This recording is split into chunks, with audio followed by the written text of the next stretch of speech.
이번 한 주도 고생 많으셨습니다. 에이마이 파트너스의 이재용입니다. 이번 주는 사실상 또 과거에 있었던 되풀이가 또 계속 진행됐던 부분들이 있었습니다. 바로 이제 북한 리스크 관련해서 사실상 지수가 계속적으로 최근에 이제 조정을 받았던 부분인데요. 아직 이 시장 자체가 뭐 약세장으로 간다, 뭐 하락장으로 간다, 사실상 이런 부분들은 말도 안 되는 부분이고요. 지금은 사실 강세장 속에서 잠시 쉬어간다라고 보시면은 좋을 것 같습니다. 아직 저희 뭐 코스닥 같은 경우에 많이 빠진 부분도 있지만 사실 코스피 같은 경우는 아직 그 높은 고점 대비 잠깐 쉬어가는 구간이다 보니까 사실상 지금 지수 자체는 쉬어간다라는 개념을 보시면 좋을 것 같고요. 어느 정도 차익 실현 물량들이 외인들 통해서 이제 나오다 보니까 지수가 좀 많이 밀렸던 부분들이 있는데 오늘 간단하게 이제 좀 저하고 이제 2분기 실적 시즌도 있고 이러다 보니까 좀 체크해야 될 부분을 좀 저희가 한번 같이 보고요. 그 다음에 저번 주에 한번 소개해드렸던 대형주 쪽에서 총 삼성전자나 SK하이닉스나 NC소프트하고 LG전자에 대해서 간단하게 한번 다시 한번 되짚어보고 진행을 하도록 하겠습니다. 일단은 코스피 지수가요, 과거 대비 사실상 많이 빠진 거는 맞습니다. 지금 뭐 2453포인트에서 거의 2350포인트까지 내려왔다 보니까 사실상 여기에서 매번 그랬던 것 같아요. 이 7월, 8월이 항상 2분기 실적 나오면서 차익 실현하는 이런 욕구들이 나오면서 그 다음에 이제 뭐 펀드 매니저들도 그렇고 대부분 투자자분들이 이 휴가 기간에 잘 모니터링 하기가 쉽지 않으니까 여기서 이제 차익 실현 물량들도 좀 나왔던 부분도 있고 거기에 이제 이런 대북에 대한 리스크 항상 매번 나왔던 것 같아요. 예. 사실상 뭐 트럼프하고 이제 뭐 북한과의 관계에서 지금 엄청나게 이제 기싸움을 하고 있는 상황인데 사실상 뭐 전쟁이 예전에도 몇 번 뭐 계속 뭐 이번에는 확실히 다르다. 우리도 예전에 북한과 거의 뭐 2박 3일 동안 엄청나게 회의를 통해서 결국에는 또 잘 마무리가 됐었던 과거를 경험을 통해서 보면 매번 주가는 그때 당시에 큰 조정을 받았다가 다시 시간을 좀 돌이켜 보면 주가는 항상 반등을 하고 있다라는 거를 다시 한번 느끼실 수 있을 겁니다. 사실상 지금 관점에서 주식을 보유한 사람들, 투자자들은 다 모든 심리가 굉장히 힘들고 괴로운 시간일 거라는 거를 이거는 다 누구나 명백한 사실입니다. 사실상 현금을 뭐 100% 갖고 있는 사람들은 웃고 있겠지만 사실상 주식을 대부분 보유하고 있는 사람 입장에서는 굉장히 힘든 구간일 수 있습니다. 하지만 과연 이 구간에서 또 바닥 구간에서 또 매도를 해서 또 제2의 또 추가 손실이 나는 것보다는 차라리 이 관점에서 오히려 추가 매수를 한다거나 좋은 기업에 대한 훨씬 더 비중을 더 높인다든가 그런 전략으로 가시는 게 좋을 것 같습니다. 여태까지 과거의 사례를 보면 북한 리스크는 매번 단기적인 조정을 받고 그게 항상 저점의 매수의 기회였습니다. 물론 이제 9월 9일 날 이제 뭐 북한 몇 주년 행사 이런 것들에 뭐 이제 장성들이 모이니까 여기에 폭탄 터뜨리겠다. 이게 결국에는 트럼프도 이 북한을 대화의 테이블로 대화 협상 테이블로 끌어들이기 위한 강경 대응책이라고 볼 수 있을 것 같아요. 예. 사실상 뭐 누가 먼저 선제 타격을 하는 거는 쉽지 않아요. 예. 명분도 없고요. 그러다 보니까 북한도 먼저 할 수 없고 미국도 사실상 또 먼저 하기에는 명분이 딱히 없다라는 거죠. 그래서 이 부분이 미국이 때리기 전에 이미 북한은 한번 뭐 대화 테이블에 한번 응한다든가 그렇게 굽히지 않을까라는 생각이 드는데 전쟁 가능성은 매번 뭐 거론됐지만 사실상 전쟁의 가능성은 거의 쉽지 않다. 항상 공포 분위기를 만드는 게 주가에 항상 하락을 이끌어왔다라는 부분입니다. 그래서 코스피 같은 경우는 다시 반등 가능성이 충분히 강하게 있을 수 있다라는 생각이 좀 많이 듭니다. 그게 이제 SK하이닉스나 삼성전자나 얘네들에 대한 분위기는 계속적으로 일단 좋은 상황이기 때문에 일단은 단기적인 차익 실현 물량이라고 생각을 하고요. 중요한 거는 사실상 코스닥이 많이 길을 못 피고 있는 상황입니다. 사실상 코스닥에 있는 대형주들이 사실상 코스피를 이전하려고 하는 카카오도 그랬고, 이게 자꾸 계속 이전을 하려는 모습들이 보이니까 실제 알짜인 기업들이 자꾸 가니까 주가의 흐름을 이끌어가지 못하는 부분들이 좀 있습니다. 그러다 보니까 보시면은 코스닥에 대한 지금 추이가 굉장히 올라갔다가 또 여기에서 이제 추가적인 고점을 만들고 다시 이제 또 빠지는 모습이 보입니다. 그래서 뭐 저점이 600포인트는 지켜주겠지만 지금 추세가 일단은 굉장히 그렇게 막 썩 달갑지 않다라는 부분입니다. 물론 어찌 보면 기회가 될 수 있을 것 같아요. 과거에도 그랬고요.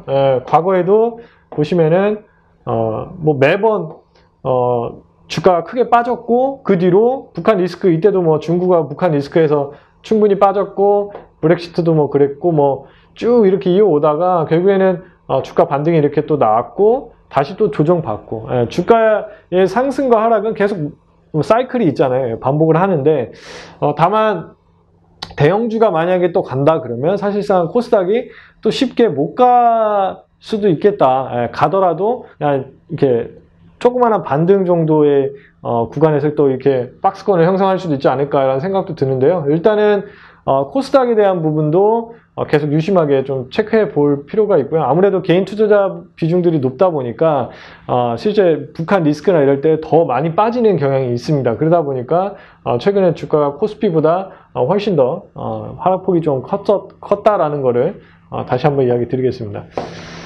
그래서 결론은 북한에 대한 리스크는 항상 저점을 만들었고 그에 대한 저점 매수의 유효가 유효하다라는 거를 결론을 좀 한번 내드리고 싶고요. 여기서 이제 제가 저번에 한번 소개드렸던 삼성전자에 대해서도, 삼성전자도 최근에 이제 뭐 IT주들을 다 차익 실현하다 보니까 외인 비중이 많았던 이제 IT주들, 삼성전자나 하이닉스나 이런 기업들은 지금 최근에 이제 고점 대비 거의 뭐 15%에서 한 20% 사이 정도 빠졌는데요. 제가 매번 말씀을 드리지만 아직도 평가 구간, 이 퍼밸류 자체의 구간 자체가 아직도 저렴한 구간이고, 제가 저번 시간에도 얘기했지만 얘네가 단순 부품하는 회사면은 퍼밸류의 지금 7구간이 어찌 보면은 저평가, 그냥 적정 가격이겠지만 얘네가 이것만 하는 게 아니고 가전, 휴대폰, 그 다음에 디스플레이까지도 하기 때문에 실질적으로 여기에 대한 프리미엄을 훨씬 더 줘야 된다는 겁니다. 그래서 퍼밸류 자체를 10 이상을 충분히 받을 수 있다라는 거를 제가 저번 시간에 한번 이야기를 드렸습니다. 그리고 사실상 지금 코스피도 그렇고 우리나라 시장 자체가 PBR 구간이 지금 현재 전체 시장의 PBR이 1구간도 안 돼요. 1구간 정도 되는 것 같아요. 사실상 우리나라가 지금 제일 PBR 구간으로 따져보면 자산가치, 순자산 가치를 따져보면 제일 저렴한 구간이기 때문에 외인들이 단순하게 지금 보는 건 환율이 올라가면서 어찌 보면은 그냥 차익 실현과 뭐 이런 게 전체적으로 맞물렸던 것 같습니다. 하지만 다시 이 저평가에 대한 매력이 있기 때문에 언제든지 다시 돌아올 가능성이 높기 때문에 오히려 이번 장을 잘 공략하시면 좋을 것 같습니다. 그래서 일단은 반도체 쪽 분위기가 계속 좋아요. 반도체 쪽 분위기가 좋기 때문에 삼성전자도 계속 갈 수 있는 분위기가 됐고 수익성 위주로 플레이를 한다고 제가 말씀드렸습니다. 그러다 보니까 디램 쪽에 대한 이런 수익성에 대한 캐시카우나 낸드 쪽의 성장 이런 것들이 계속적으로 꾸준히 진행되다 보면 지금 뷰는 계속 좋을 것 같습니다.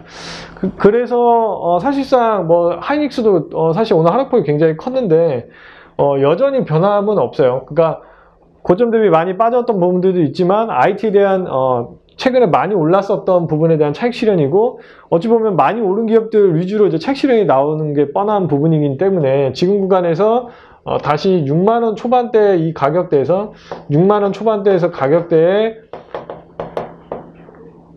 가격이 바닥을 형성을 해준다 그러면 이때 구간부터는 좀 의미 있게 좀 담아봐도 되지 않을까.